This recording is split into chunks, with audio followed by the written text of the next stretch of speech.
atender genuinamente o meu cliente. Eu não faço isso forçado, eu faço de verdade. Esses clientes que estão aqui, eles são meus amigos hoje, tá, gente? A liderança é como um pai. Se você ama os seus liderados com carinho, com amor e quer o melhor para eles, do crescimento deles, eles vão perceber que isso é genuíno. Hoje em dia, quem não tá no digital, no mínimo tá deixando muito dinheiro na mesa, né? Não tem como uma empresa hoje não estar no digital, né? Então, você também não pode só estar no digital. O que é que eu pensei ali, Filipão? Se eu vender 10% do que eu vendo pro banco, de receita, e eu vender para mim, cara, eu vou ganhar muita grana. Eu não poderia deixar de falar da época que eu me vestia de elefantinho e ganhava R$25 para animar a festa infantil. E antes de começar esse episódio, gravado aqui no Estúdio Hub 2001, um recado rápido para você.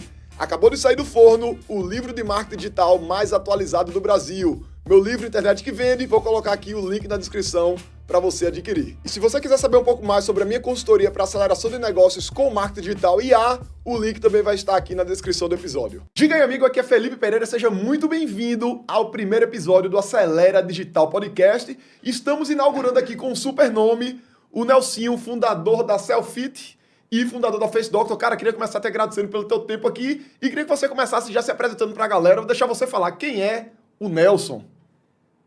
Cara, antes de falar um pouco sobre mim, eu quero te agradecer aqui, né? Me sinto lisonjeado, é um grande prazer estar participando aqui, especialmente sendo o primeiro episódio, então uma baita responsabilidade aqui tá sendo o primeiro participante. Obrigado pelo convite, é um prazer também, né? Sobretudo pela nossa amizade, pelo carinho que eu tenho por você, né? Pelo respeito também e a admiração que eu tenho por você. Então, para mim, é uma grande honra estar aqui falando com você e com a tua audiência também. Conta comigo.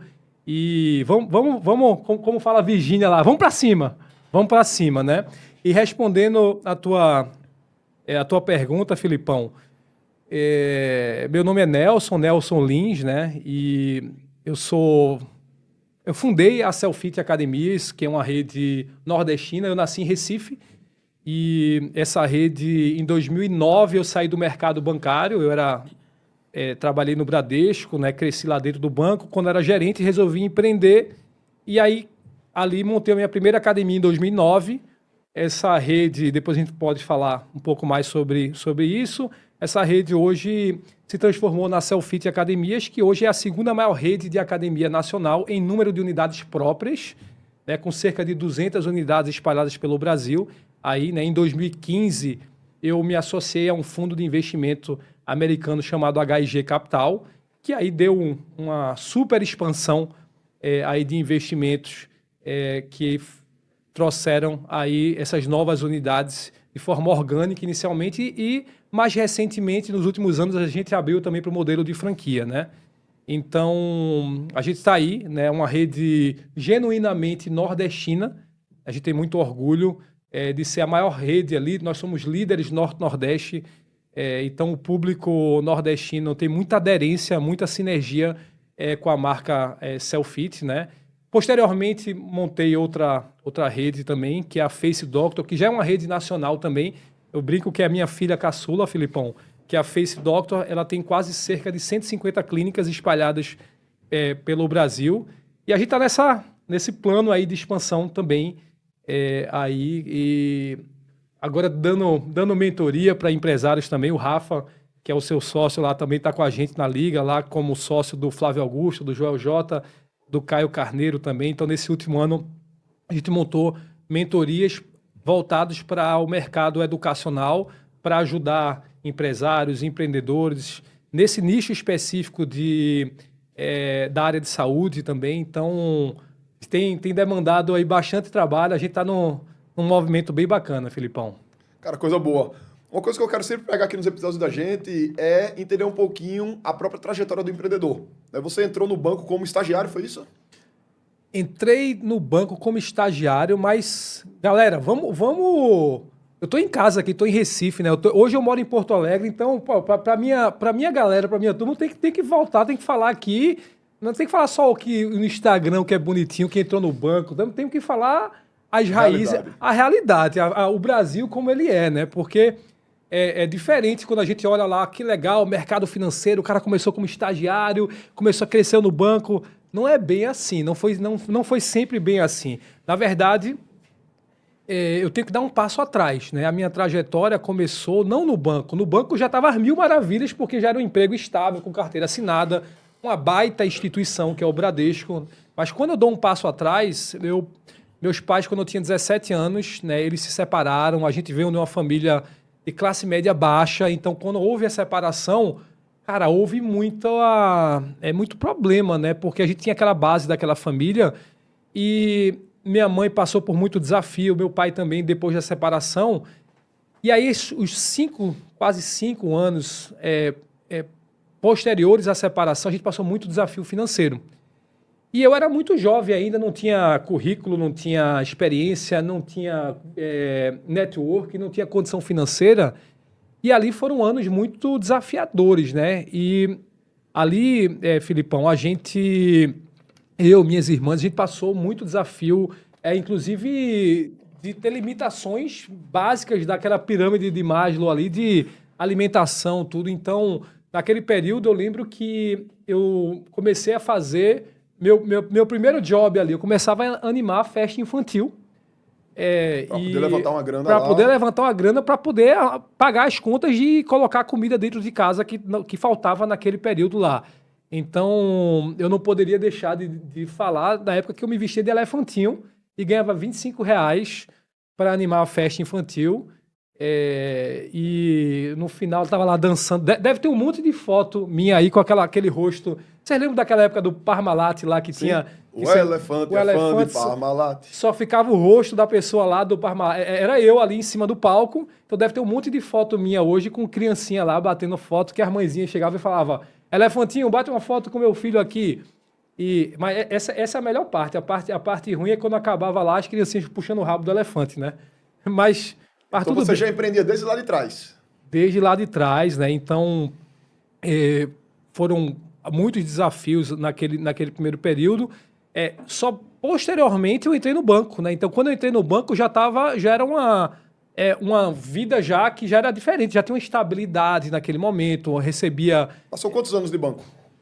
O banco eu passei cerca de uns 3, 4 anos. Eu tive uma carreira meteórica ali de ascensão, porque quando eu entrei no banco, eu tinha muita vontade de crescer, porque eu entendi que aquilo ali, Filipão, ia tirar a minha família ali daquela zona de pobreza, do desafio que estava acontecendo. Então, quando o cliente entrava, eu olhava e falava, cara, eu vou ter que bater a meta. Então, eu sempre perguntei ao meu gerente geral na época: seu Givaldo, o que eu preciso fazer para crescer no banco? Porque eu preciso crescer. Eu quero ajudar a minha família.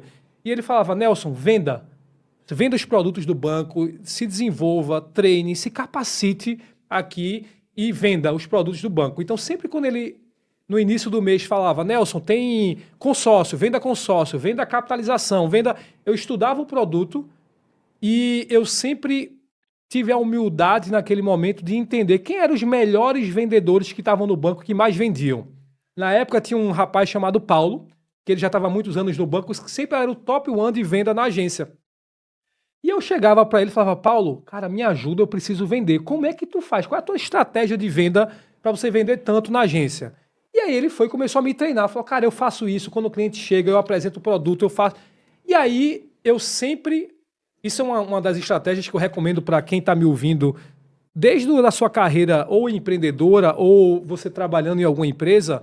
Sempre tente pegar o benchmark, a referência das pessoas que estão fazendo bem feito, né? E se você observa o que eles estão fazendo, e não precisa ser necessariamente exatamente o que a pessoa está fazendo, mas você vai ter uma base de referência do que já está dando certo. Então, o Paulo já era um cara bem sucedido ali de vendas no banco. Eu aprendi muito o que ele fazia e comecei a implantar o ritmo daquela metodologia de venda que ele fazia com o meu jeito. E especialmente e sobretudo com a minha vontade de crescer, né? Que é algo muito único naquele momento que eu tinha, né? Por todo o desafio que eu tinha passado na minha vida.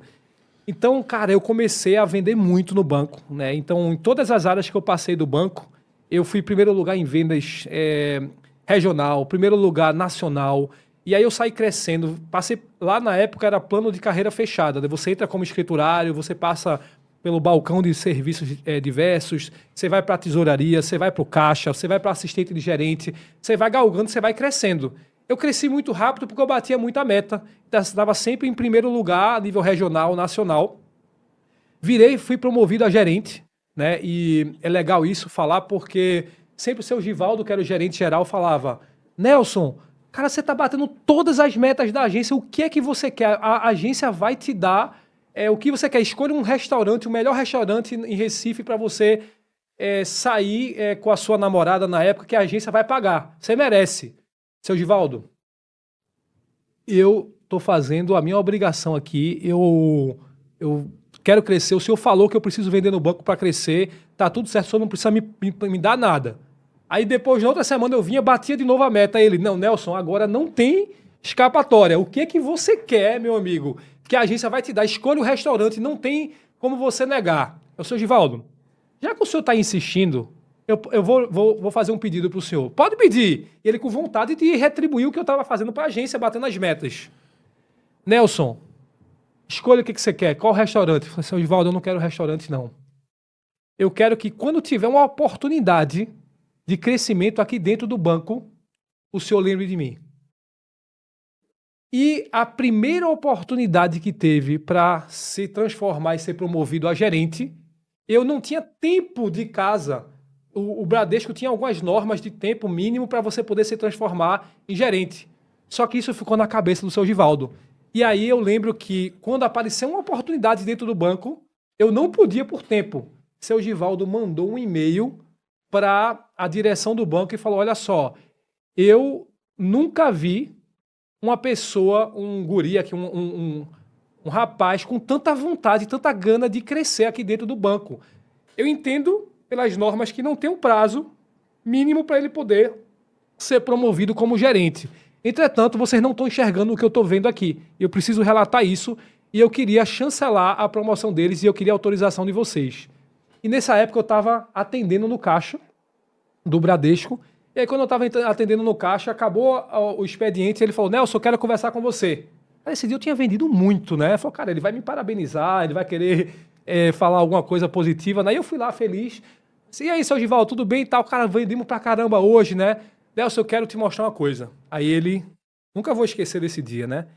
Ele tava com o computador dele, ele virou o computador à tela e aí me mostrou o e-mail, o que eles tinham escrito, falando exatamente isso. Olha, nunca vi alguém com potencial, tal, e eu sei que ele não poderia, tal. Aí eu, caramba, seu Givaldo, que legal, obrigado por estar falando tudo isso positivamente. Mas o banco autorizou. Mas e aí? Aí ele... E por isso que eu te chamei hoje. Porque hoje o banco... Tá há semanas que eu estou tentando provocar o banco sobre isso e hoje eles deram uma autorização. Cara, na hora que ele falou isso, meu olho ficou cheio de lágrimas. Eu falei assim, como assim? Eu era o cara que se vestia de elefantinho para ganhar R$25 e agora eu estava sendo promovido para gerente de banco. Então, cara, imagina. Pô, vou poder ajudar minha família. Então, muita coisa dos desafios começa a passar na sua cabeça naquele momento. Eu falei, e aí, seu Givaldo? Ô, Nelson, eles pediram uma condição. Qual é a condição? Que eles não vão te colocar na sua carteira como gerente nesse momento, porque o que eles vão fazer aqui é o seguinte, eles vão fazer um teste com você de 3 meses. E eles perguntaram para mim, Givaldo, a gente pode fazer um teste. Se esse garoto for tudo isso que você está falando, a gente quer testar. Em 3 meses, não vamos promover ele a gerente, ele vai começar a exercer o cargo de gerente, ele vai assumir uma pequena agência, e em 3 meses a gente vai validar se ele vai ser promovido ou não. Cara, quando ele falou isso, eu falei, fui promovido. Falei, seu Givaldo, o que é que o senhor acha que vai acontecer depois de 3 meses? Ele falou, tinha um óculos, né? Ele falou assim, ele tirou o óculos e falou, Nelson, eu não tenho dúvida nenhuma que você vai arrebentar. E eu tinha essa segurança muito grande também. E ele estava trabalhando comigo há alguns anos já e sabia da minha força de vontade. E eu sabia que eu ia entregar. Falei, seu Givaldo, eu vou detonar esses 3 meses. Vou fazer o impossível acontecer. Filipão, sabe o que aconteceu? Isso, CLT, lá no banco. No Bradesco, no CLT no Bradesco. Fui para a agência. Era dentro da Piras Rayovac. Não sei nem se ainda existe. que era dentro da Microlite, uma pequena agência, uma microagência do Bradesco que tinha ali dentro. Essa agência nunca tinha sido premiada a nível Brasil. Ela foi premiada a nível Brasil, nível Norte-Nordeste. Os diretores do Bradesco pegaram voo para entender, cara, o que está acontecendo? Eu lembro desse dia, quando chegaram 2 diretores do Bradesco que pegaram voo para ir nessa agência pequena. Eu falei, cara, eu vou ser demitido aqui. Cara, eu devo estar voando, eu devo estar fazendo alguma coisa muito errada, porque, cara, eu inovo, eu vou tentar dar algum jeito de bater meta. Cara, como é que vamos pegar 2 diretores do banco para vir para cá, para falar comigo, o seu Givaldo? E agora, seu Givaldo, não, eles querem falar. Eu não sei, não me falaram, Nelson, eles querem falar contigo. E aí, quando os caras vieram para falar comigo, aí eles chegaram, entraram na agência, viram um relógio. Primeira coisa que eles olharam e falaram, Nelson, tira esse relógio daqui da agência. Aí eu, meu Deus, vou ser demitido hoje, né? Cara, já chegaram dando bronca aqui, meu amigo. Vou ser demitido, né? Aí eu, não, tudo bem, eu vou tirar agora. Fui lá, tirei o relógio. Ele, olha, tem que tirar esse relógio, porque senão o pessoal fica vendo o tempo e se passar 20 minutos, esses caras podem entrar com processo com o banco. Então tira o relógio para não ver tempo aqui. Não, tudo bem, já tirei o relógio. Esses caras vão me demitir, né? Aí ele falou, Nelson, olha só, sabe por que a gente está aqui? Eu falei, não, pode falar. É o seguinte, lá em São Paulo, a gente fica vendo o que está acontecendo nessa agência e citando você como referência, falando o seguinte, como é que uma agência lá no Nordeste, daquele tamanho, está batendo todas as agências daqui de São Paulo, sendo top 1, como é que vocês, com todos esses recursos aqui, a agência maior, não estão conseguindo fazer? Então você é referenciado lá nas nossas reuniões, quando a gente está dando pau nas reuniões aqui de meta de performance. E a gente veio aqui querer conversar contigo para saber o que é que você está fazendo, meu amigo. Aí eu, graças a Deus, não vou ser demitido, né? E o que é que você estava fazendo como gerente nesse momento? E aí eu Qual falei, é o diferencial? E eu falei, olha só, o meu grande diferencial aqui é atender e entender genuinamente o meu cliente. Porque, olha só, eu não faço isso forçado, eu faço de verdade. Esses clientes que estão aqui, eles são meus amigos hoje. Quando tem o Grêmio Estudantil que tem, quando tem um campeonato, eles me chamam, eu não faço parte da Microlite, mas eles me chamam para participar como sendo um deles. Eu trago minha família para cá nos finais de semana, no churrasco com eles, eu jogo futebol com eles, eu vivo essa experiência. Eu percebi, por exemplo, gente, que eles, todo intervalo, eles não vinham para cá, mas os poucos que começavam a vir, eles falavam, olha essa dica aqui, tá, gente? De atendimento ao cliente. Isso de você fazer de forma genuína e entender a necessidade do teu cliente. Olha só, as pessoas começavam a vir para falar sobre futebol. Tinha um refeitório, saíam do refeitório, começava a vir para o banco 1 ou 2 para sentar no sofá para conversar sobre futebol. Caraca, e o dia inteiro conversando sobre futebol. Náutico, esporte, futebol, Santa Cruz, conversando ali. Eu falei, caraca, eu vou pegar um jornal, Diário de Pernambuco e Jornal do Comércio, e colocar aqui, porque eu vejo que eles trazem jornal de fora, eu vou colocar aqui para a resenha do futebol ser aqui dentro do banco. Meu amigo, deixa eu te falar uma coisa.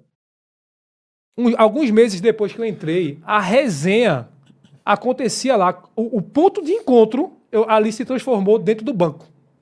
Então a resenha, todo mundo ficava aquela brincadeira, era tudo menos um banco. E aí, se vocês quiserem ver o que vai acontecer, o intervalo vai ser daqui a pouco aqui, ó. Isso aqui vai virar literalmente uma bagunça boa. E vai começar aqui, porque a galera vem pra cá. Então, quando vocês lá em São Paulo, vocês mandam uma meta pra mim, tem que vender cartão de crédito.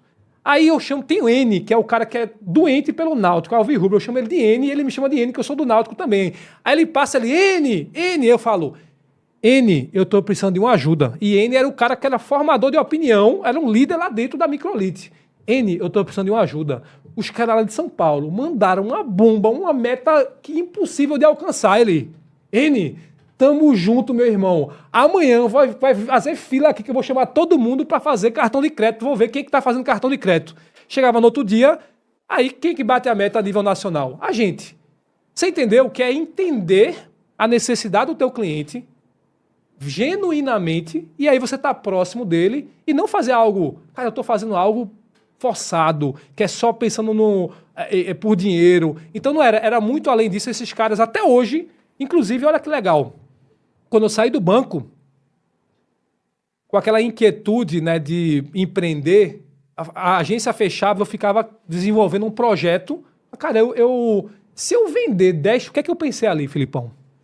Se eu vender 10% do que eu vendo para o banco, de receita, e eu vender para mim, cara, eu vou ganhar muita grana. Era isso aí que eu queria entender, Nelson. Tu estavas lá dentro do banco, uma carreira muito promissora, né? Foi promovido ali para gerente em tempo recorde, o pessoal da central lá, nacional, vendo tua progressão, vendo teu potencial. Em que momento você disse, cara, eu tô gerando grana para os outros e eu acho que eu poderia gerar grana para mim? Perfeito. É muito perfil, né? Tem muitas... E tá tudo bem. Tem muitas pessoas que ali dentro do Bradesco iam continuar sua jornada e continuar o crescimento, virar diretor do banco e passar muitos e muitos anos ali. O que aconteceu para mim, o que ficou muito claro? Teve um fato marcante para mim que eu falei, cara, eu preciso me movimentar. Tinha um colaborador lá que ele era muito próximo a mim, que ele já estava há quase 30 anos no banco. E ele era um cara muito querido. Eu treinei muito com ele. Teve um dia que ele chegou na agência com o olho, sabe, todo cheio de lágrima. Cara, Joelson, o nome dele. Joelson, o que aconteceu? O que tá tudo bem? Ele falou, cara, o banco me mandou lá pro interior e a 400 quilômetros pro interior e se eu não aceitar, eles vão me demitir. Cara, eu não posso ser demitido, porque minha família inteira tá aqui, só que agora meus filhos estudam aqui. Então, ocorreu uma situação que eu entendi e eu me pus no lugar do Joelson e falei, caraca... Eu estou muito dependente de uma decisão de outra pessoa. Se é assim que o banco está...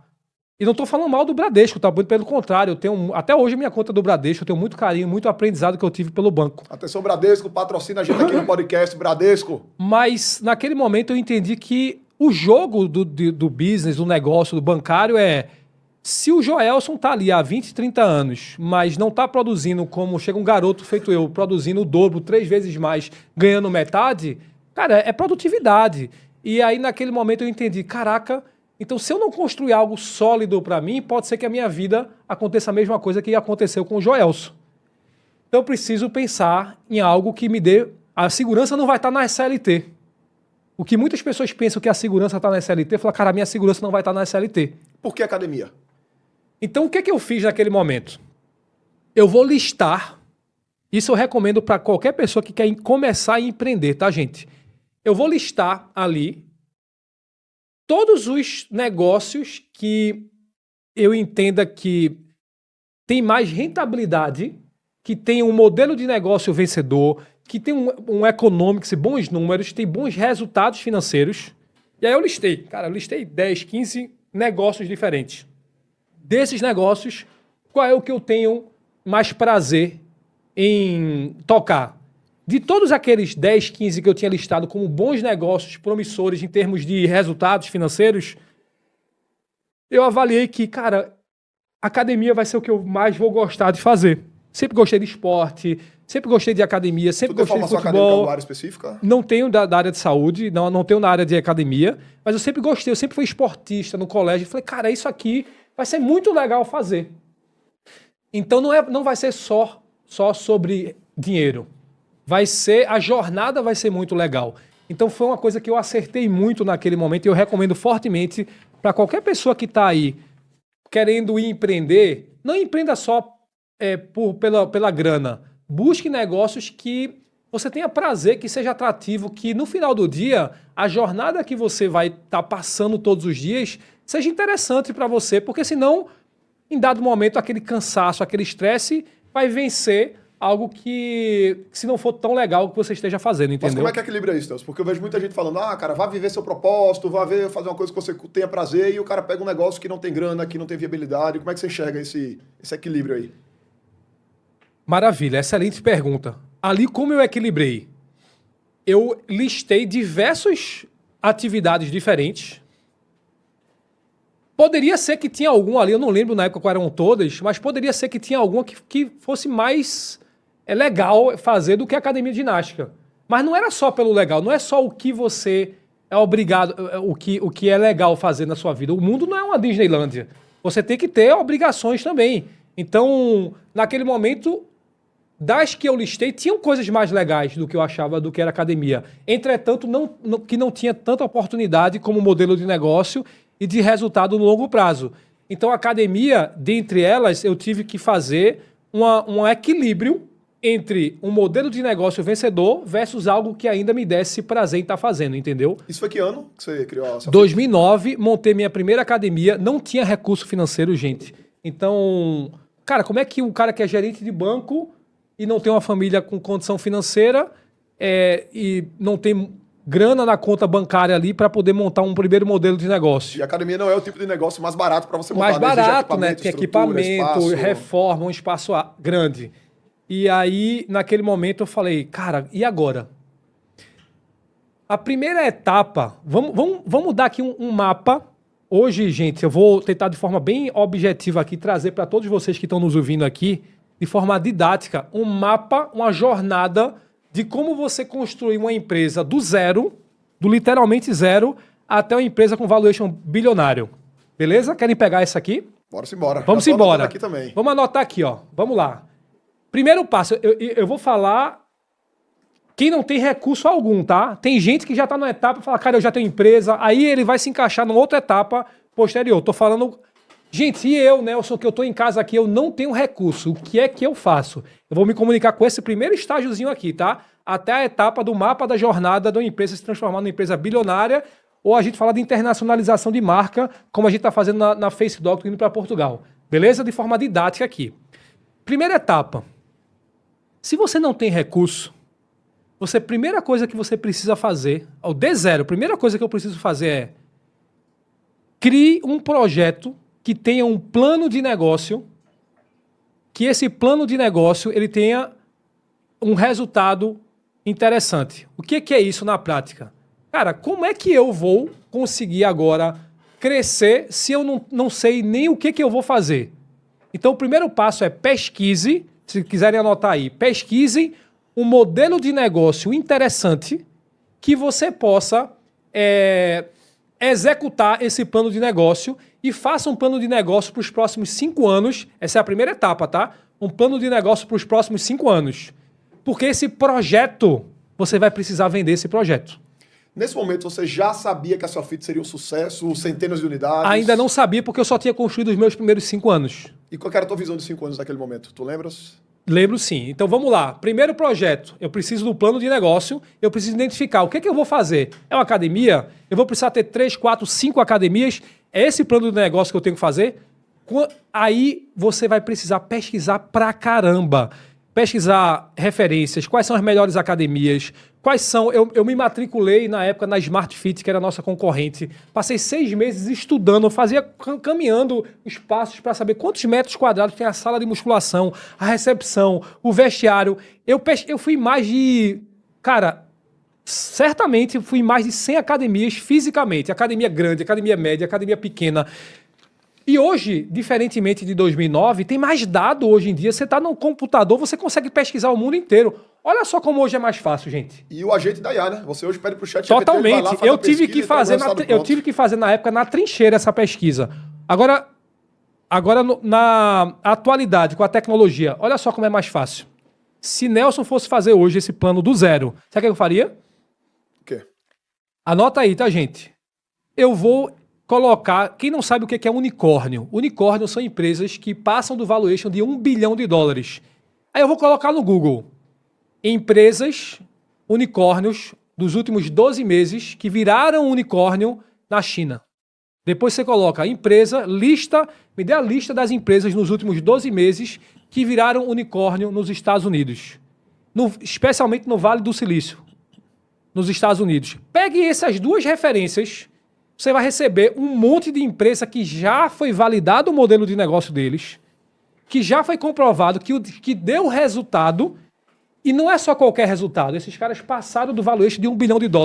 Então vai ter uma empresa, às vezes, lá nos Estados Unidos, sobre tecnologia, sobre wellness, sobre alimentação, que eles estão disruptando o mercado, que são modelos de negócios novos e que já passaram do valuation de $1 bilhão, porque eles têm um baita modelo de negócio. Você vai listar Quando acabar esse podcast aqui, vai ter um monte de... Procura no Google lá, vai aumentar sobre unicórnios no Vale do Silício e unicórnio na China. O que você vai fazer agora?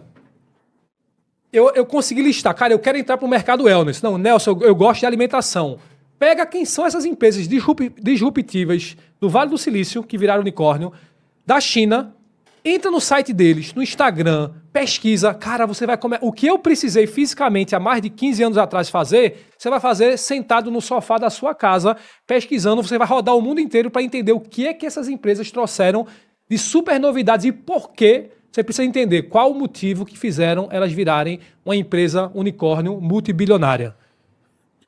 Provavelmente, uma parte relevante dessas empresas não trouxeram esse modelo de negócio aqui para o Brasil. Então, você vai tropicalizar esse modelo, porque, obviamente, tem a sua cultura chinesa um pouco diferente, a cultura americana é muito parecida com a cultura brasileira, então boa parte dos modelos de negócio que funcionam lá, funcionam aqui. Então, esse benchmark, esse dado que você vai observar nessa pesquisa inicial, baseado no que te dá prazer em fazer. Cara, eu gosto de alimentação, Nelson, gosto de wellness. Então, eu vou trazer esse modelo aqui para o Brasil, vou formatar esse modelo e aí eu construir o meu modelo. Pesquisando o modelo aqui no Brasil, tem alguma empresa que já faz isso? Ou seja, gente, resumindo, você não precisa criar do zero a roda. Você não precisa inventar a roda do zero. Tem muito dado hoje em dia. Hoje em dia, com inteligência artificial, cara, tem tanto dado aí. Se você... Olha só o que eu fiz. Nos meus 2 modelos de negócio, eu não criei do zero o modelo de negócio. Eu peguei uma baita referência do que tinha na época com a Smart Fit, que estava voando no Sudeste. A Face Doctor eu peguei na época com outros concorrentes como a Botoclinic que já estavam funcionando o modelo de negócio. Eu fiz uma pesquisa, entendi as oportunidades que poderiam funcionar. A Smart Fit naquela época, na minha pesquisa, só entregava musculação. Estava nadando de braçada com muitos alunos, economics voando, só tinha musculação. O que eu falei? Caraca, eu vou fazer esse mesmo modelo de negócio com um diferencial competitivo, vou trazer agora ginástica. Montei em Salvador, que é uma região culturalmente que gosta de música, enfim. Coloquei ginástica e dança. O que aconteceu? Mesmo modelo de negócio da Smart Fit com diferencial competitivo de dança. Olha o que meu economics aconteceu. Quando você olhava, e isso foi um divisor de águas para o fundo de investimento investir na Cellfit em 2015. Porque eles tinham os dados economicamente ali, os economics da Smart. Tu tinhas quantas unidades nessa época? Só tinham 5 unidades. Quando eles olharam da Smart, eles falaram, caraca, a Smart só tem musculação e tá dando um baita resultado. Esses caras aqui no Nordeste têm musculação e ginástica. O público-alvo dele, diferentemente da Smart na época, que era quase 80% do público da Smart, era majoritariamente um público masculino. Quando eles olharam o nosso modelo de negócio, pelo fato de eu ter trazido outro serviço que atraía o público feminino, o meu economics trazia uma fração quase que meio a meio do público masculino e feminino. E aí isso foi um diferencial que o fundo falou, cara, vocês têm uma quantidade menor de academias, mas vocês têm um modelo muito legal. Olha o que aconteceu. Aproximadamente em 2017 ou 2018, se eu não me engano, todas as novas unidades da Smart Fit, que tinham muito mais unidades do que a gente, começaram a nascer já com a parte de ginástica, de dança, de ginástica, entendeu? Então, mesmo você sendo menor do que um unicórnio desse na China ou nos Estados Unidos, use sua capacidade criativa também para... Não precisa criar do zero. Aproveita o que já foi validado. Isso é a primeira dica, tá? Aproveita o que foi já validado como modelo de negócio e entenda a necessidade e a carência do mercado nacional.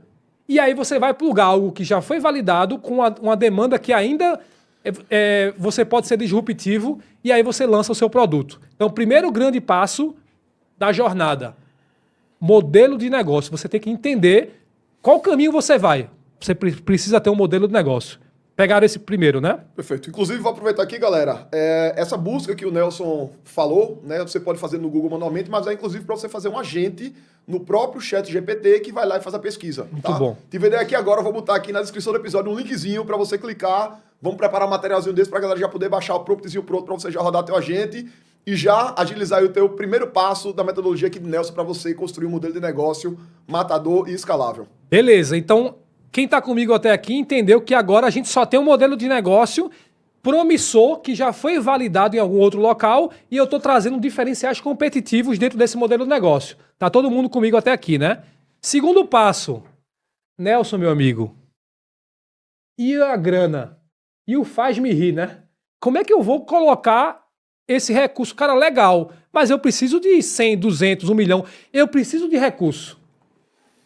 Segunda etapa, como você agora vender? Você tem um projeto, correto? Um projeto com modelo de negócio que você desenhou os próximos 5 anos desse projeto e com base nesse projeto, agora você vai precisar correr atrás do recurso para você executar esse projeto. É a segunda etapa.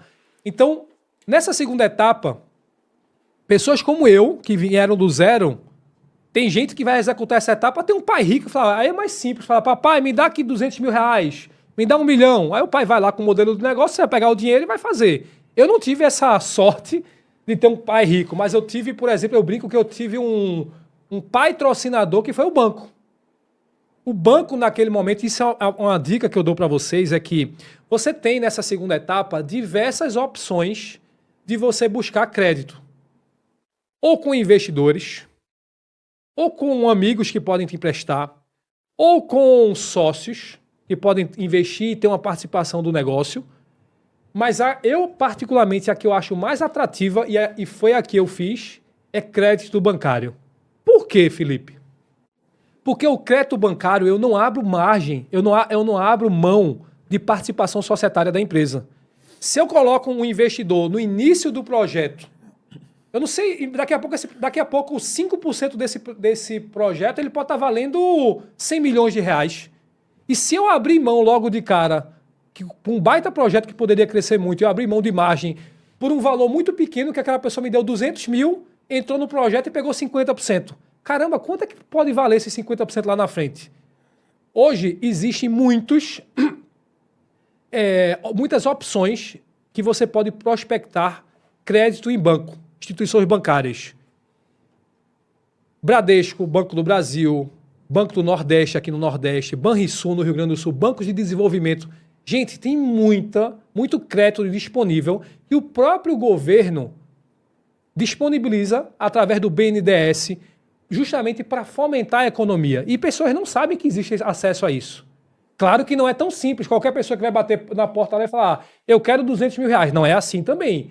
Mas se você faz um projeto, você procura uma empresa, pesquisa uma empresa aí no Google, tá? Outra pesquisa.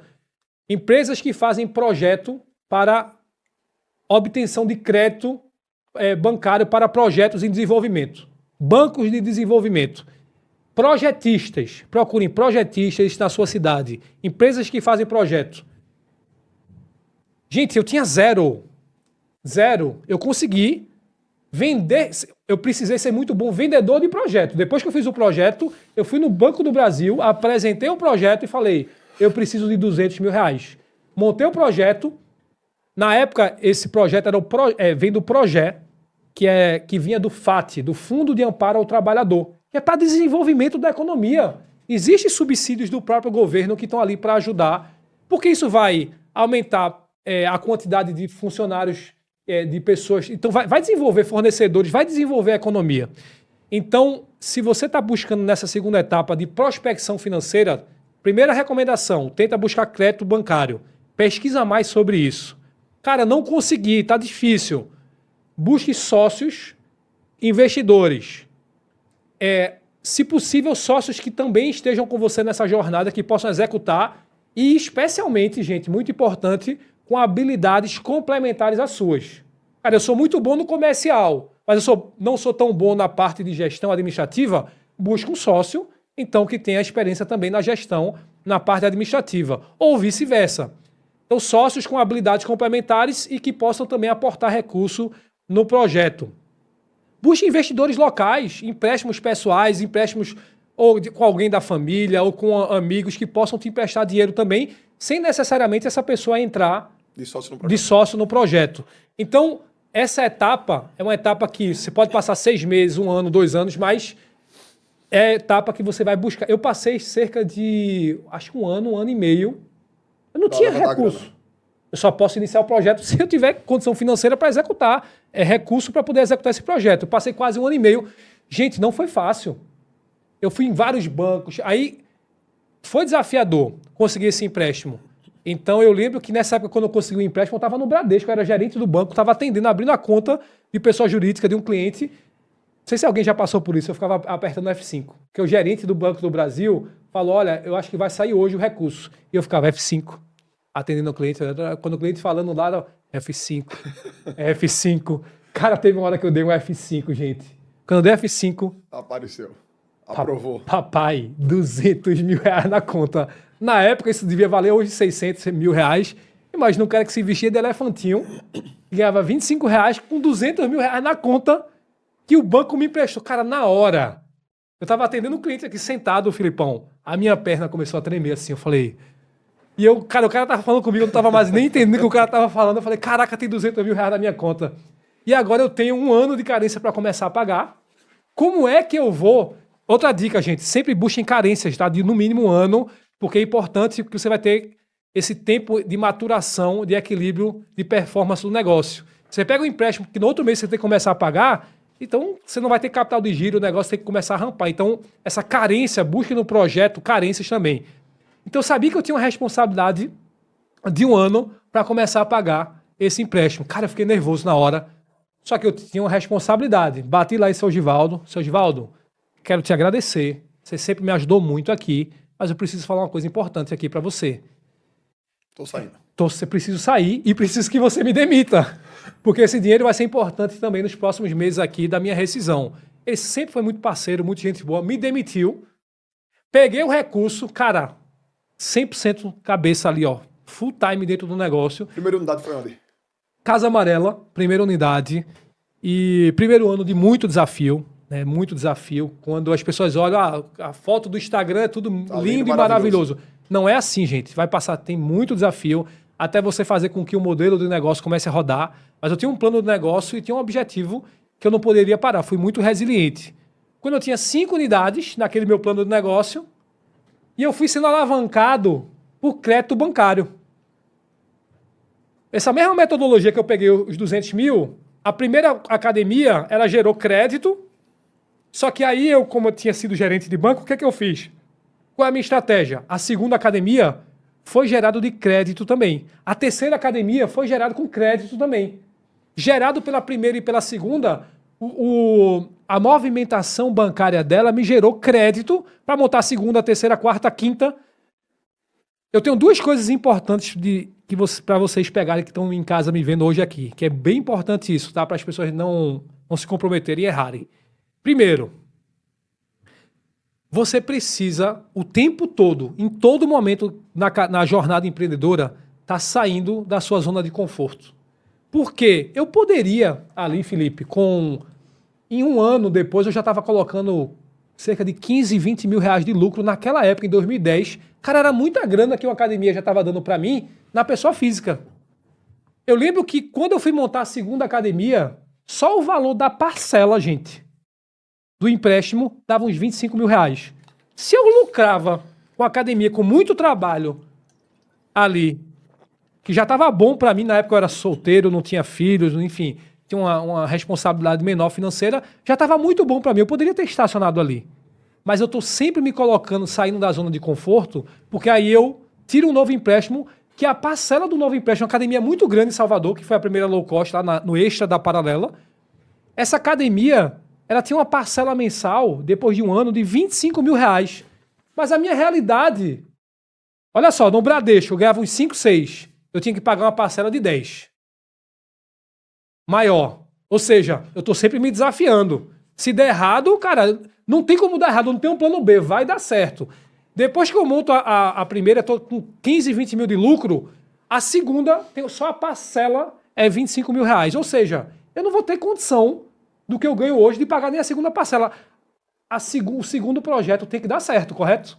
Senão eu vou quebrar a minha primeira. Ou seja, se vocês perceberem, independente do momento, todos os empreendedores eles estão sempre saindo da zona de conforto e sempre buscando um passo a mais. Então, eu nunca parei de fazer isso, em momento algum, de me tirar da zona de conforto e buscar novos empréstimos, tá? Segunda dica que eu daria aqui para ninguém poder esquecer nessa jornada aqui também é que eu no banco, no Bacen, eu estava totalmente endividado ali, porque eu já estava na 5ª unidade.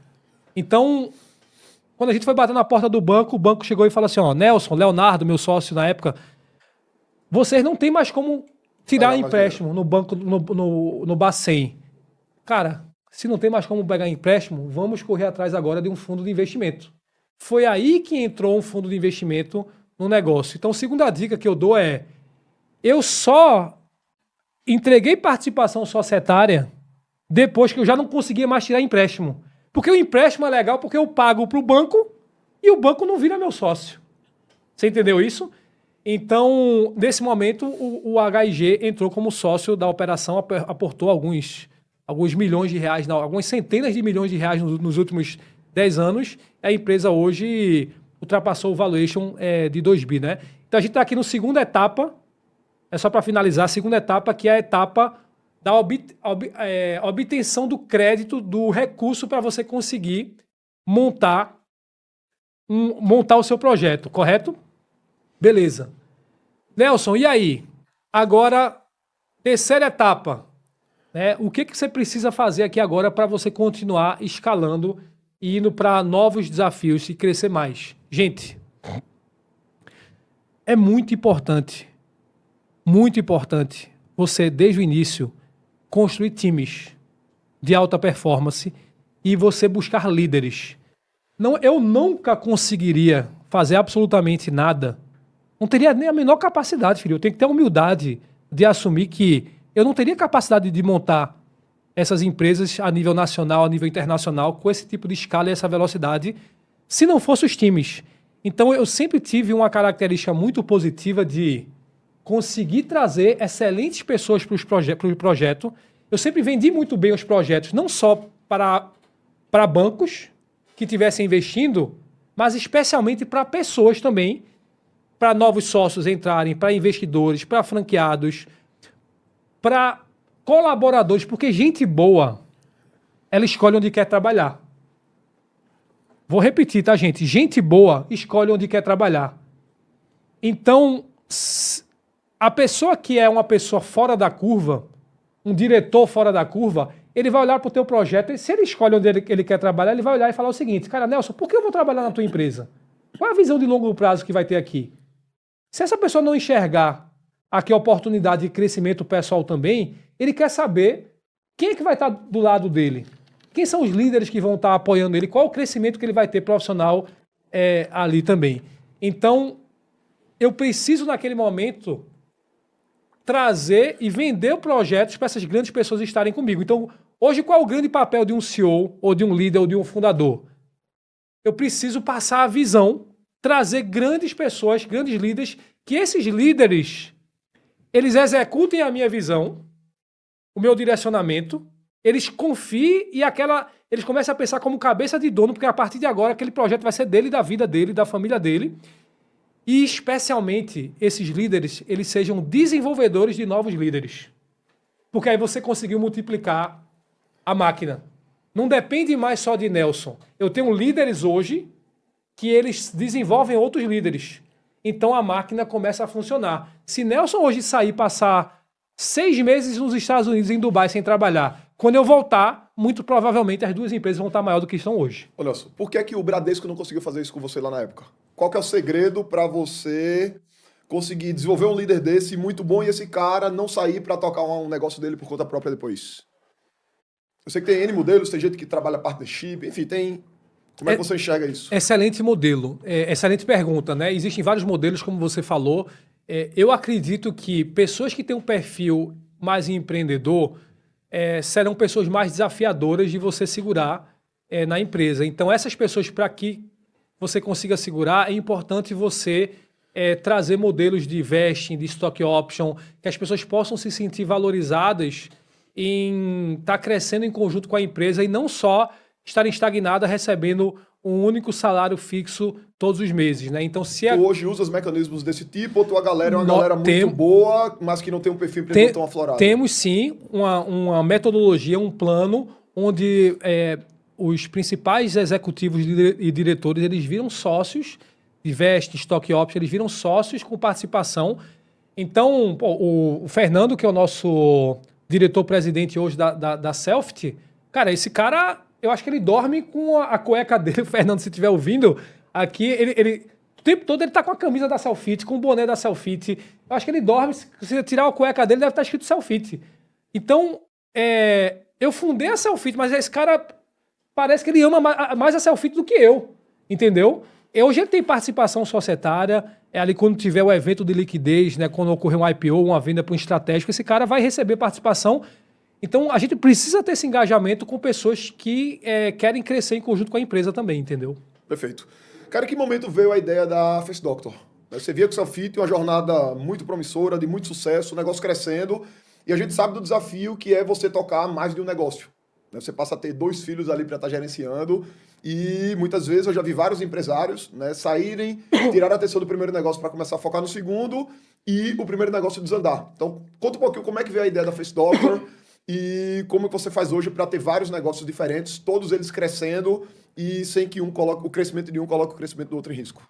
Muito boa pergunta, Felipe, e vou tentar de forma didática exemplificar isso.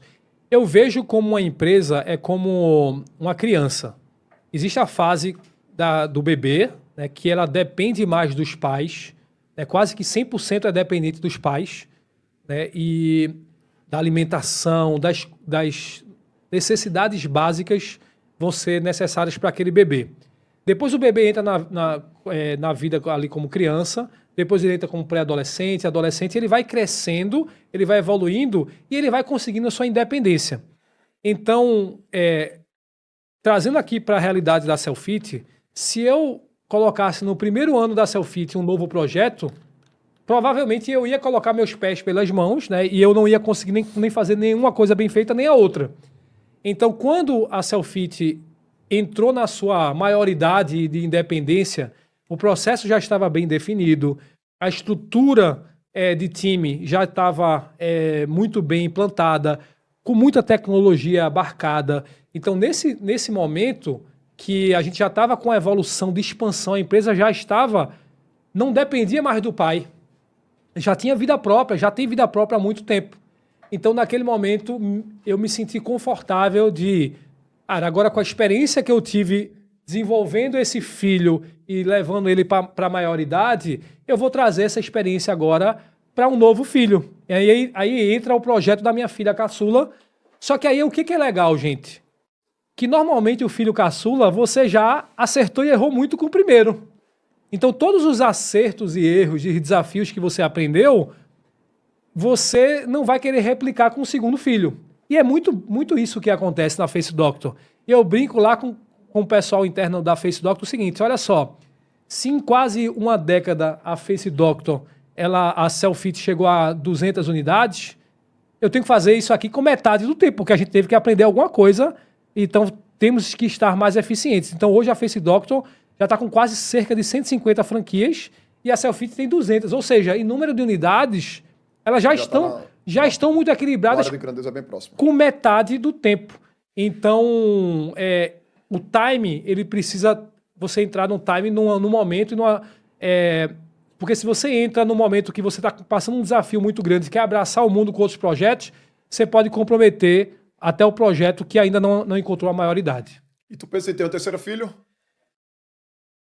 Quando você é um grande pai, como a gente está aqui com alguns grandes pais que estão aqui também nos bastidores, e a gente tem esse senso de paternidade, né, dentro com a gente, e a gente gosta de fazer isso, não é mais só sobre dinheiro, não é só sobre resultado.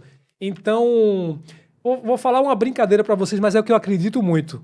Assim, porque eu sei que nos bastidores, aqui o Filipão tem a mesma idade minha aqui também, vocês lembram que na nossa geração tinha um joguinho chamado L-Foot? Você lembra desse jogo? Lembro. Você lembra aqui, galera, do L-Foot? Cara, todas as minhas... Era legal esse jogo, né?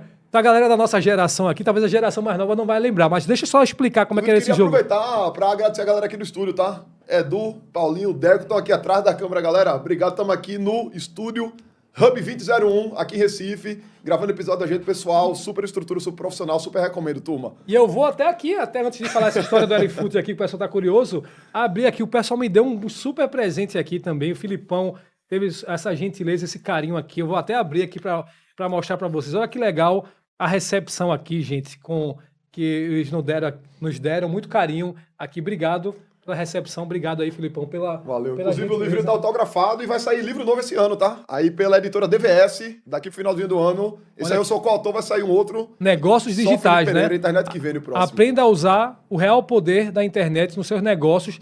Uma baita editora, que é a editora Gente, né? Muito, Perfeito. muito legal.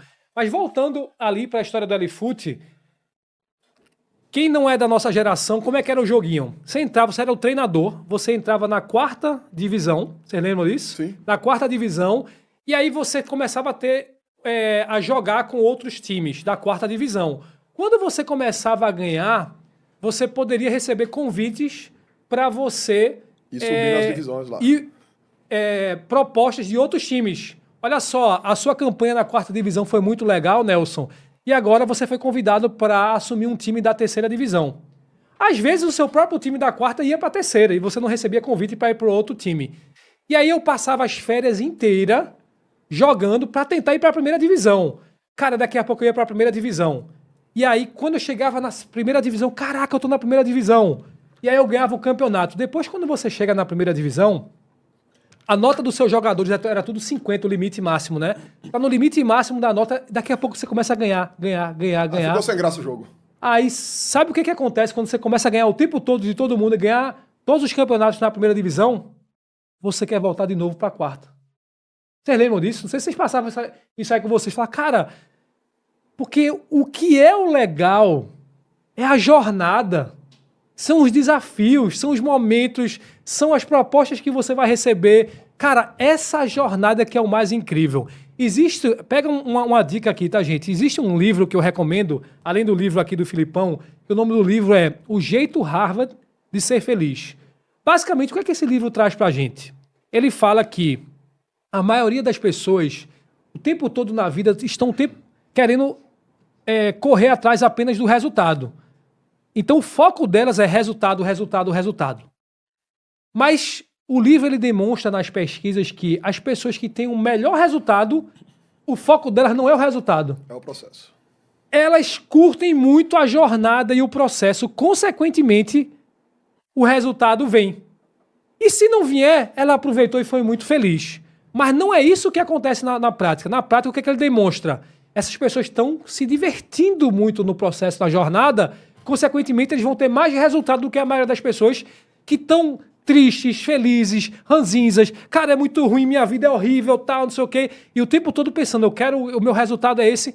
Esse cara, a probabilidade deles, é pesquisa, tá, gente? Leiam esse livro. De ele conseguir o resultado é menor. Agora, quem tá muito leve, feliz, curtindo, é o jogo do LFoot que eu tô trazendo pra vocês. Cara, tá o tempo todo lá na 1ª divisão ganhando. Fala, cara, eu já passei por isso. Eu vou agora começar. E aí eu tô começando outros projetos agora. Por quê? Não é mais sobre a 1ª divisão. Ou como chegar na 1ª divisão. É legal curtir essa jornada e curtir esse processo.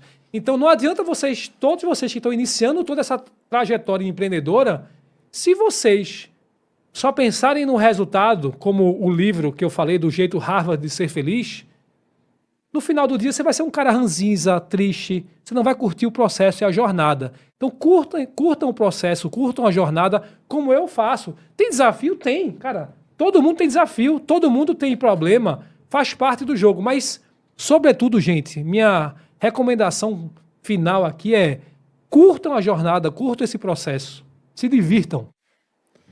Beleza, show de bola. Do ponto de vista de gestão, você falou muito aí da questão da liderança, ter as pessoas certas e tal. Queria que você falasse um pouquinho sobre como é que você enxerga na prática o treinamento de líderes. Diga, o cara tem lá um time, como é que ele faz para desenvolver os líderes dele na prática? Jeito Nelson de treinar líderes. Eu não tenho certeza, a liderança ela é muito pelo exemplo. E de forma bem didática, e é o que eu acredito fortemente, tá, gente? A liderança é como um pai. Se você ama os seus liderados com carinho, com amor e quer o melhor para eles, do crescimento deles, eles vão perceber que isso é genuíno. Então, as pessoas vão querer estar perto de você. Elas vão querer, no momento de desafio, vão falar, cara, esse cara vai estar junto comigo. No momento de desenvolvimento, eles vão saber que você vai estar querendo se esforçar para o desenvolvimento deles, que você vai querer o melhor para eles. Então, se você cuida da tua liderança, dos teus liderados, eles vão, consequentemente, saber que eles podem confiar e que você é leal a eles, e você vai começar a criar um exército de pessoas leais a você. Por quê? Mesmo que eles recebam, e provavelmente eles vão receber, propostas melhores de salário, isso acontece direto comigo, tá, gente? Essas pessoas não saem. Sabe por quê? Cara, eu tô aqui com uma pessoa, com um líder que tá ao meu lado, que no momento do desafio ele vai estar junto comigo, que ele pensa em me capacitar, que ele sabe quem é o meu filho, ele sabe qual é o nome do meu cachorro, que ele sabe aqui qual o caminho que eu quero ir, ele tá junto comigo nessa jornada. Eu vou ganhar mais X mil reais aqui do outro lado. Será que eu vou pegar um líder dessa forma? Então, a liderança, se você faz com amor ali para cuidar das pessoas, as pessoas vão querer estar ao teu lado. Isso é um primeiro ponto importante aqui, que busque pessoas leais a você. Mas você precisa entregar também, porque essas pessoas vão te valorizar e nos momentos de desafio, são os principais momentos, a bola foi levantada para você cortar. Nos momentos de desafio, toda a equipe inteira, preste atenção nisso, gente, a equipe inteira dos teus liderados, eles vão estar te observando para saber o que é que Nelson vai fazer agora. Qual é a postura que Nelson, qual o meu líder vai fazer o quê? Se você for correto, justo, se você for uma pessoa que sempre tomar as melhores decisões pensando no prol da equipe, no bem da empresa, de forma honesta, correta, justa, todo mundo vai olhar e vai falar, caraca, é assim a referência que eu estou vendo do meu líder. Consequentemente, quando tem algum outro problema, ele já sabe o que esperar. Não, a postura do meu líder, além dele cuidar, ele é uma referência positiva de uma pessoa correta aqui dentro também, aqui dentro dessa jornada, desse processo. Então, tragam pessoas leais, isso é muito importante, né? Pessoas com históricos leais a você, é outra dica que eu daria também aqui para você buscar bons liderados e formar equipes, essas pessoas que têm agenda dupla, tudo, então você tem que identificar quem são boas pessoas para formar um time coeso. Show de bola. Falando um pouquinho de digital, como é que você enxerga o digital hoje? Sei que você usa muito, né, estratégia para captar clientes, para vendas, para exposição também. Fala um pouquinho hoje do papel do digital dentro dos teus negócios. Hoje em dia, quem não está no digital, no mínimo, está deixando muito dinheiro na mesa, né? Não tem como uma empresa hoje não estar no digital, né? Então, você também não pode só estar no digital, né? Então, cada vez mais a gente está observando que o custo do por lead, o desafio, como que a gente fazia 3, 4, 5 anos atrás, para você conseguir fazer aquisição de cliente, era muito mais eficiente do que você tinha, a concorrência era muito menor para aquisição disso, então eu recomendo fortemente que quem não está no digital, prospectando cliente nesse canal, você precisa se fortalecer. E quem só está no digital... Precisa diversificar também. E tem um livro que é o livro, até o Rafa Matos, nosso amigo aqui, se não me engano o nome do livro é Tração, não é isso? Tração, isso. Tração, tem aqui esse livro? Tá aí atrás de você. Vou puxar esse livro aqui, ó, tá onde? Tração. Cara, esse livro é incrível. Coincidentemente... Posso puxar aqui? Claro, fica à vontade. Tô puxando já. Cara, esse livro aqui é incrível, ó. Tração. Pareceu combinado, né? Pareceu combinado, não estava combinado. Gente, são 17 ou 19. São 19 canais de aquisição de clientes. Um deles é o digital, né? Facebook, Instagram, redes sociais, LinkedIn. Então, são 19 Na canais. verdade, alguns deles têm via digital, né? E-mail marketing, FIMAS, tem vários outros que são offline. Então, também. é o seguinte, basicamente, o que eu estou querendo... Recomendo todos leiam esse livro, mas basicamente o que eu estou querendo trazer para vocês. Hoje o digital é um dos principais canais de aquisição, mas não se limitem apenas a esse único canal. E provavelmente você não vai conseguir fazer os 19 canais que está nesse livro. Cara, mas se você faz só o digital e se fortalece mais 1 ou 2 canais, você vai dobrar a tua boca do funil de aquisição de cliente. Então, provavelmente, você vai conseguir quase dobrar o teu faturamento se você for assertivo em outros canais. Então, no digital especificamente, a gente utiliza bastante para prospecção de cliente em Facebook, em Google, em parcerias com influencers. Hoje, uma parte relevante do nosso faturamento vem do digital, né? E fora o digital, quais são os principais canais de tração de vocês hoje? Indicação. Tá? O canal de indicação hoje é um canal fortíssimo, né? Porque ele é validado, né? Quando alguém já consumiu o teu produto, então você está tendo um lead muito mais qualificado. Então, eu costumo falar que eu prefiro uma indicação validada do que 10 leads que estão vindo aleatórios. Porque a conversão vai ser maior dessa indicação. Então, essa indicação é bonificada, estimulada de algum modo? Então, existem diversas formas de indicação, né? O Flávio Augusto, o WhatsApp, é o especialista nessa metodologia também, que é o Flávio Augusto, é uma pessoa que a gente admira muito aí também. Então, existe diversas mentorias específicas aqui só para falar sobre sistema de indicação, que ele pode ser bonificado ou não pode ser bonificado. Tem alguns exemplos no mercado. Olha Espaço Laser. Lembra que quando eles faziam lá, indique 3 sessões gratuitas. Ali ele está abrindo mão de margem para poder colocar o cliente ali dentro de casa para poder fazer a conversão ali daquele lead, né? Então, canal de aquisição, cara, é fortíssimo. Estude no seu segmento. Cada segmento vai ter uma formatação de indicação. Pesquise no Google aí, cara, no ChatGPT hoje em dia, dentro do meu segmento, quais são as principais empresas que têm metodologias mais robustas para indicação, canais de indicação. Mas pegando o teu caso particular, influenciadores, tráfego pago, indicação... Influenciadores, tráfego pago, indicação, offline, então a gente faz muito orgânico, porque isso gera autoridade. No final do dia, isso tudo está atrelado. É uma teia que ele se fortalece, né? Então, quando eu tenho uma assessoria de imprensa, quando saiu na semana passada, saiu na Exame, uma reportagem lá, tá a minha foto falando lá da expansão da Face Doctor.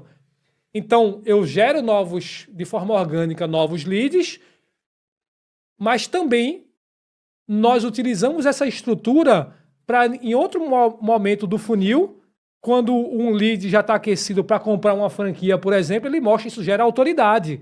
Então, gera confiabilidade também. Então, é uma teia de instrumentos que você utiliza e os canais eles precisam ser complementares, né?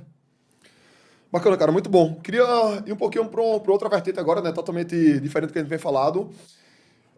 Você é cristão, né? Cristão, tá lá, cristão. lá dentro do teu Instagram. Né? Inclusive, queria te agradecer até publicamente. Eu te mandei essa mensagem no privado uma vez, um podcast que você fez com o Mário, salvo engano. Marião. Eu tenho feito um processo de reaproximação da igreja ao longo dos últimos meses, né, anos. E queria entender um pouquinho como é que você enxerga isso, né? Como é que você aí trabalha a tua fé dentro dos teus negócios, como é que você vê qual o papel da fé dentro da vida do Nelson, tanto pessoal como profissional? Legal, excelente tópico aí que a gente vai falar. E antes de falar isso, quero te agradecer, né? Porque o Felipe é um cara que tem um coração tremendo aí, um cara com um coração incrível, um coração de entregar, de gentil, né? Eu apresentei uma comunidade lá. Posso falar aqui? Claro. Uma comunidade carente aqui em São Lourenço da Mata há quase um ano atrás, né? E o Felipe dá palestras no Sebrae, e ele, em algumas palestras, ele recebe cestas básicas, né? Ele está ali tentando ajudar aquelas pessoas, trazer conteúdo, então não tem uma cobrança efetiva, as pessoas levam cestas básicas. E ele começou a levar essas cestas básicas aí para uma comunidade carente, aqui em São Lourenço da Mata, as pessoas mandam vídeos do irmão Ricardinho, né? Então, legal, né? Então, agradecer aqui publicamente, né, essa atitude que você tem aí de ajudar a comunidade, né? Transbordar e ajudar na vida do próximo, né? Fico feliz, né, que você cada vez mais está se aproximando de Deus, da igreja aí também, né? E eu entendo que a nossa vida cristã, né, como eu coloco no meu Instagram ali, né? Servo de Deus, né? Porque a gente tá o tempo todo, não é só quando a gente vai numa igreja ou aí eu cheguei em casa, agora eu sou legal, agora eu sou um cara cristão. Não, a gente é cristão o tempo todo. Toda oportunidade que nós pudermos ter para levar a palavra de Deus para as pessoas, vamos fazer valer sobre isso, né? Então, agora, por exemplo, no domingo, eu vou dar uma palestra aqui no Centro de Convenções em Recife e a minha palestra vai ser sobre os milagres de Deus. Eu não vou falar sobre empreendedorismo. Qual que é o evento? Vai ser o evento do Arthur, né, para... Lemos, lá da Empreendedeiro. Isso, né, para o mercado financeiro. Inclusive, Né? Arthur já tá confirmado também no podcast. É mais Confirmado, um nome que tá aqui com a gente finíssimo, Arthur. O Arthur participou no ano passado de uma apresentação que eu fiz no evento lá do Brunão. E aí terminou vendo e se impactou com isso. Ele falou, cara, esse cara vai chegar aqui e vai falar um monte de coisa que ele é o cara. Que esse cara construiu uma empresa bilionária, esse cara é o cara, né? Vai chegar aqui, que é muito comum as pessoas chegam ali, querem se validar e dizer que fez e que aconteceu. Nada contra isso, né? Mas eu já iniciei lá, né, nesse dia falando, olha só, vocês estão esperando que eu chegue para falar isso aqui, eu vou falar exatamente o oposto. Eu não sou o cara, sempre fui um cara muito mediano para baixo, e tudo que aconteceu na minha vida aqui foi através dos milagres que Deus fez na minha vida. Vocês acreditam em milagre? É isso aqui, ó. Não é pela força do meu braço, nunca foi pela força do meu braço. E aí eu começo a falar os milagres que aconteceram. Cara, esse cara foi com a expectativa de receber, falar sobre escala, sobre valuation, sobre equity, sobre M&A, de querer entender o que aconteceu sobre isso. Ele chegou lá, recebeu um conteúdo totalmente diferente. Só que sabe o que aconteceu? Alguns meses depois ele, Nelson, aquele conteúdo me impactou. Eu estou tendo 2 dias de imersão no Centro de Convenções para o meu público, minha audiência. Eu quero que você fale de Deus. Para a minha galera lá. Para a minha audiência. Amém. Então, a gente pode aqui, né? A gente deve, né?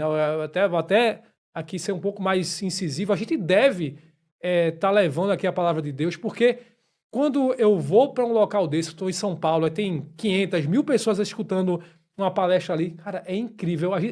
Eu sou a pessoa que sai de lá que mais recebo. Eu tô ali em cima do palco falando sobre isso, quando eu desço a quantidade de pessoas que estão ali falando, cara, eu precisava ouvir essa palavra, eu estou passando por isso, passando por aquilo, hoje foi um dia transformador.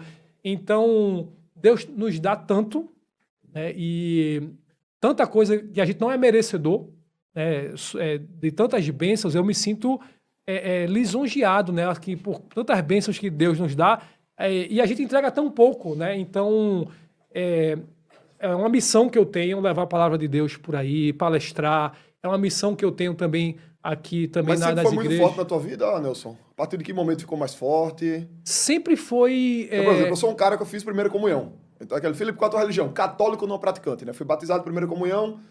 Depois, eu vi uma frase muito engraçada um dia desse, muito interessante, que diz que você, quando começa a se aproximar da ciência, você fica ateu. E depois que você aproxima ainda mais, aí você volta a ser crente de novo, porque você vê que a coisa não tem muito sentido. Então, fala um pouquinho da tua trajetória. Desde pequeno, a minha família sempre me levou para a igreja, né? Para a igreja, os cultos ali, das criancinhas, vendo a palavra. Eu não queria ir, e meus pais... Então, recomendo você que é pai, né? Porque, cara, leva teu filho desde pequeno na igreja, tenta ser referência, né? E vocês como pais, mães, são a referência dos filhos ali. Isso é muito importante para a minha vida. Naquele momento eu não entendia a importância disso e não gostava, não ia. Então, mas em dado momento, Deus vai lá e me pegou, né? Então, quando eu estava mais velho, ali já na minha vida adulta, eu recebi algumas profecias do que ia acontecer. Eu falei, cara, isso não existe, eu não acredito nisso. Mesmo eu era aquele cara, aquela pessoa que ia nos domingos na igreja, porque ia desde pequeno, meio que como uma obrigação. E aí depois foram acontecendo outras coisas na minha vida que transcenderam isso. Eu falei, caraca, não pode ser. Né? Tem algo a mais aqui, o que está acontecendo, que isso foi uma evolução que foi acontecendo. Os milagres que Deus foi fazendo, que eu tive que me entregar a uma situação que assim não tinha... que saiu do meu controle e falou, cara, não tem como dizer que não existe ou que não é real. Mas não vou dar muito spoiler aqui, porque Quem quiser ver tiver a oportunidade de ver essa palestra inteira ali, tenho certeza que vai ser muito, muito legal falar um pouquinho dessa trajetória, de como essa parte cética, de muito racionalidade, de falar, cara, é só o racional, e daqui a pouco Deus quebrou tudo isso e falou assim, cara, não é pela força do teu braço, não é racional, eu estou aqui no projeto, é isso aqui que eu vou te entregar. Então foi gradativo, ele foi construindo a minha evolução da minha fé, até mostrar e falar assim, cara, se rende, porque não tem mais o que tu falar que o que está acontecendo aqui não é obra de Deus, entendeu? Bacana. Quais são os planos profissionais de Nelson para o futuro? Como é que você enxerga aí teus negócios daqui a 5, 10 anos? Eu quero cada vez mais focar aqui na obra de Deus, né, e transbordar na vida das pessoas, especialmente empresários que muitas pessoas, pastores estão ali cuidando das pessoas que estão na igreja, mas quem é que está ali se comunicando com o empresário? Quem é que está se comunicando com o médico? Quem, em cada segmento, em cada setor, quem é que está levando a palavra? E às vezes, se o pastor for falar com o empresário, ele não vai ouvir. Mas se eu estiver num palco falando como empresário, é a autoridade que eu tenho porque eu construí alguma marca, a pessoa vai estar ouvindo, e aí é uma forma de eu conseguir levar a palavra de Deus para essas pessoas. Então, eu quero cada vez mais fortalecer isso.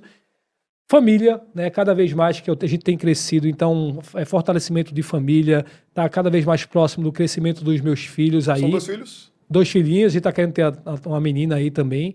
Então, Deus, família, né? Esse para mim é o meu principal objetivo.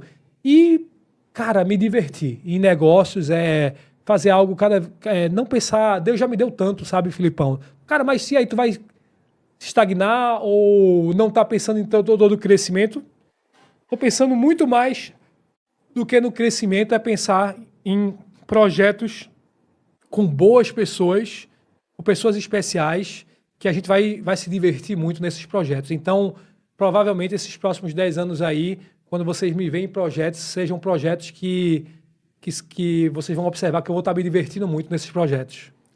Bacana. Eu só acredito muito que pessoas que constroem coisas extraordinárias vêm muitas vezes de hábitos e atitudes ordinárias feitas com muita consistência. Que hábito você acredita teu, algum comportamento teu, alguma coisa tua que você acredita que não é nada do outro mundo, mas que as pessoas tendem a não fazer e se elas fizessem, isso faria elas terem mais sucesso? Você enxerga alguma coisa? É difícil falar que não é do outro mundo. Eu poderia dizer que talvez não seja do outro mundo, mas seja possível. Mas eu acho que uma das grandes características que eu tenho hoje, e que eu vejo que muitas pessoas não têm isso, é que eu nunca pensei em desistir. Foram muitos, muitos desafios, né? Então essa capacidade de levar pancada e ainda continuar lutando e não pensar em desistir, continuar vencendo, essa consistência, isso gera consistência, né? E muitas pessoas param no meio do processo. Quando a dor começa a vir, as pessoas não querem passar pela dor. As pessoas só querem o resultado e só enxergam o resultado, mas não querem passar por aquela dor. E de forma didática, para eu trazer para vocês aqui, me parece a jornada empreendedora, ela é muito parecida com a jornada de alta performance de um atleta de alta performance. Se você vê um atleta olímpico, ele está cheio de calo, ele está com dores. Aquela dor, Felipe, não é que aquela dor ela vai diminuir, só que ele já se acostumou a conviver com aquela dor. E aquela dor já é normal para ele, já faz parte já. Mas você vai falar que aquele cara que foi o atleta olímpico é o Ian Thorpe, né? Foi o Michael Phelps. Michael Phelps foi o maior atleta que ganhou o maior número de medalhas de toda a história de todas as Olimpíadas. Se você olha, dá uma pesquisada no YouTube. O que esse cara treinava enquanto todo mundo estava cansado e indo em festa, ele estava trabalhando todos os dias, acordando cedo para... Estava cansado, ele ia treinar, ele ia para a piscina. Estava com dor, ele ia treinar. Ele não perdia um único treino.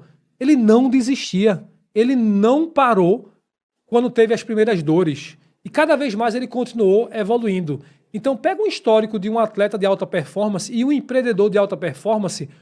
Olha o histórico dos principais empreendedores que ultrapassaram 1% de resultado mundialmente. Eles não se deixaram vencer nos primeiros obstáculos. Eles continuaram a luta. Então, um grande diferencial que eu tenho e que eu vejo que muitas pessoas não têm, elas desistem. As primeiras dores que acontecem, fala, caraca, esse cara já desistiu. Ele já desistiu, cara. Então, se ele não está disposto a passar pelo sofrimento e pela dor, provavelmente ele não vai conseguir ter sucesso. Show de bola, cara. Muito bom, né? Privilégio ouvir tua história. Você é realmente uma grande inspiração, né? Coloquei até a frase lá na tua plaquinha, tá? Você inspira muita gente. E queria que você, quem quiser te acompanhar mais, né? Conhecer um pouco mais do teu trabalho, onde é que a galera te encontra aí na internet? Legal, tô aqui, Nelson. Sua jornada extraordinária inspira outros empreendedores a acelerarem seus resultados. Parabéns, Felipe Pereira. Pô, obrigado, Filipão. Obrigado mais uma vez coração, pelo convite aqui. Você também é um cara que me inspira. Obrigado aí, o Rafa também. Vocês têm grandes projetos e inspiram muitas pessoas aí também. Quem gostou um pouco aqui desse podcast, desse primeiro podcast inicial, dessa responsabilidade de estar trazendo essas informações aqui, me segue lá nas redes sociais, é o Nelson _ Lins, né? A gente sempre está passando conteúdos aqui de empreendedorismo também, e eu tenho certeza aí que você mandar uma mensagem no direct, que quiser alguma ajuda também, estamos à disposição aqui também, tá, gente? Você tem também um programa de mentoria, né, para empresários. Fala um pouquinho para a galera. Mentoria para empresários, né? Então, o empresário que quiser saber um pouco mais como funciona essa estrutura de mentorias, quiser dar um passo a mais na sua jornada empreendedora, quiser ir para esse 1% do empreendedor de alta performance aqui, manda uma mensagem no nosso direct aqui, vai ser um prazer poder te receber e explicar um pouco melhor sobre como funciona essa mentoria. Show de bola, turma. Esse foi o primeiro episódio do Acelera Digital Podcast. Prazer ter o Nelson aqui com a gente, prazer ter tua audiência também. E semana que vem a gente vem com o segundo episódio. Um grande abraço e até a próxima.